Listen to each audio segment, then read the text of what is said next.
ও মাই god! Indian premier league আইপিএলের অষ্টম ম্যাচে চেন্নাই সুপার কিংস মুখোমুখি হবে রয়্যাল চ্যালেঞ্জার্স বেঙ্গালুরুর।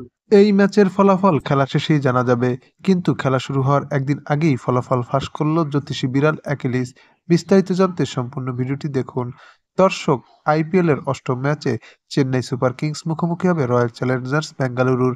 এই ম্যাচটি শুরু হবে আগামী 28শে মার্চ বাংলাদেশ সময় রাত 8টায় চেন্নাই সুপার কিংসের এম চিদম্বরম স্টেডিয়ামে। এই ম্যাচের ফলাফল উভয় দলের জন্য অত্যন্ত গুরুত্বপূর্ণ, কেননা রয়্যাল চ্যালেঞ্জার্স বেঙ্গালুরু এবং চেন্নাই সুপার কিংস উভয়ই গ্রুপ পর্বের একটি ম্যাচ করে খেলে ফেলেছে, যার মধ্যে চেন্নাই সুপার কিংস একটি ম্যাচে জয়লাভ করে পয়েন্ট টেবিলের 4 নম্বর অবস্থান করছে। অপরদিকে রয়্যাল চ্যালেঞ্জার্স বেঙ্গালুরু পয়েন্ট টেবিলের 2 নম্বরে অবস্থান করছে। তাই বোঝাই যায় আগামীকালকের এই ম্যাচটি দুই দলের মধ্যে হতে যাচ্ছে চরম হাড্ডাহাড্ডি লড়াইয়ের ম্যাচ। এই ম্যাচের ফলাফল নিয়ে উভয় দলের ভক্ত এবং সমর্থকদের মাঝে বিরাজ করছে চরম উত্তেজনা।